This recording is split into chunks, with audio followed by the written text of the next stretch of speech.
Hey, Low Brass. So today I want to talk to you about the intonation of your instruments, and I'm going to use my trombone as an example for you. So what I want to talk to you about is what's called the overtone series. It's something that occasionally gets lost within the day-to-day teaching of band. I know with my fifth graders, I've talked about this a little bit. With sixth graders, we started to talk about it a little bit, and then 7th through 12th grade, sometimes it's difficult to get to, but I know I've mentioned it a couple times, just not able to explain it in full. So, the overtone series is how every brass instrument is built. And we have a fundamental pitch, which on trombone or euphonium or tuba is our pedal B flat. Okay, that's something that typically isn't written, especially in the 5th through 12th grade world. But hopefully, as you continue to grow as trombone players, euphonium players, tuba players, you start to see that lower extreme range because it is awesome to be able to play within it. So the overtone series is how our brass instruments are built. When I play that pedal B flat, you're not actually just hearing a B flat technically. You're hearing all the notes in first position above it at the same exact times, just quietly. And those other tones help make it sound like an actual trombone sound. If I only were playing that pedal B flat, it would almost be like a computer generated sound or a MIDI sound. So if you've ever heard old video games, like even Super Mario music, a lot of that of Nintendo 64 Mario, not like New Days Nintendo Switch, but like Super Nintendo, that kind of Mario music is MIDI based. So it sounds like it's made on a computer. It sounds like a toy, basically. So why is this important? Well, it matters so you understand the tuning of your instrument. When you're out of tune, when you tune an instrument, you have to kind of know the specifics of that instrument to give you an even better shot of playing in tune.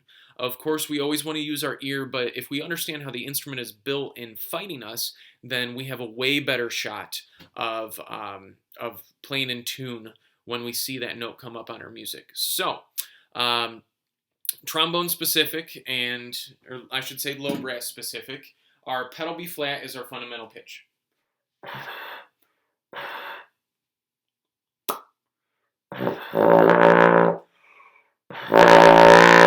Little embarrassing that I missed that twice, just going to say it. Above that, our low B flat is our second partial. Our third partial is our F. And our high B flat is our fourth partial.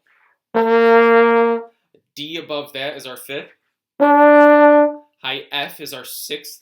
High A flat is a note that we never really use in first position, and I'll explain why in a second, but that's our seventh partial. And then our super high B flat is our eighth partial. Now, I will get into each one of these partials, but I will say there are higher notes than that. I'm just not going to talk about them right now, especially because fifth graders are going to watch this, and they're going to try and play super high and blah, blah, blah. So when I say notes on a partial, I just want to be clear with every single person here. If I were to play an F in first position, the F that's in the staff, the notes that are on that partial are the notes directly below it in second, third, fourth, fifth, sixth, and seventh position. So F, going down the partial in second position is E natural. Third position, E flat. Fourth position, D. Fifth position, D flat. Sixth position, C. And seventh position, B natural. Okay? That was really out of tune, but that's fine.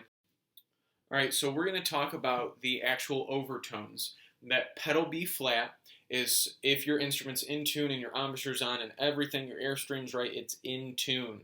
Your second partial, which is your next B flat, your fourth partial, which is your next B flat, and your highest B flat, all those are theoretically in tune when your instrument is in tune. Okay, so what about the other ones?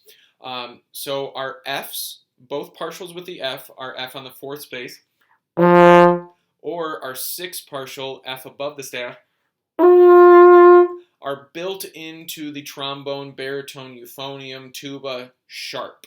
Okay, so what we need to do is we need to bring our slide out ever so slightly. Watch this. Ready? Oh my goodness. It was so much. So when I play B flat, F, B flat, I'm going to move my slide just a scotch, okay? I even feel like my high B flat was a little bit out of tune. But when I play the next octave, B flat, or B flat, F, B flat, B flat, F, B flat, that F again, I'm going to pull out to make sure it's in tune.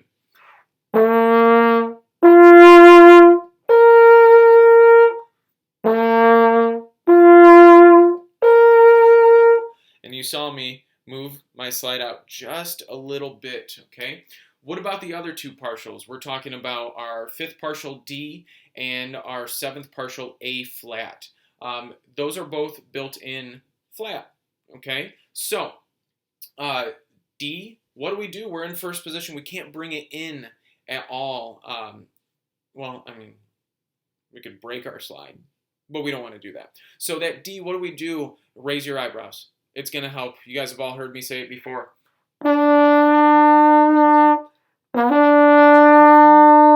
And that way it's going to be in tune when I need it to be right dead money in tune. Now that A flat, our seventh partial,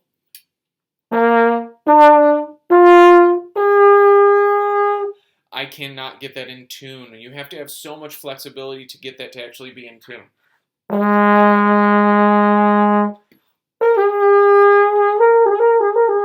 I start going up to the eighth partial trying to lip it up.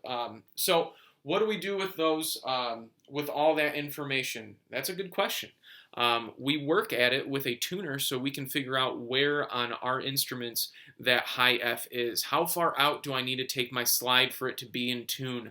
And the same thing with a low F. And then you got to think about the rest of the partials. So if I were to do slurs, and I'm going to use second position as my example.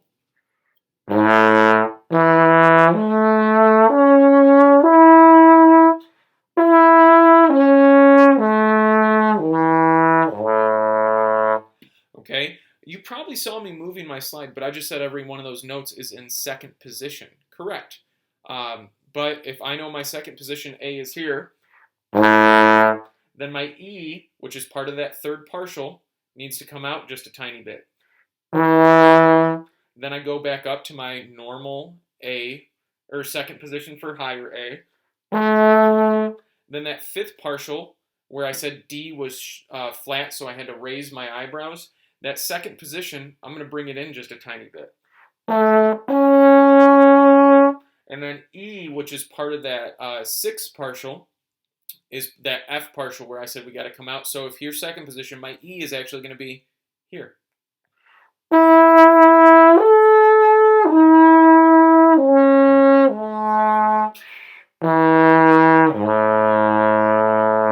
Now, that would be better if I prepared for this by working with a tuner, but it's just to give you the general idea. Okay, so how do I remember what notes are out of tune? Practice.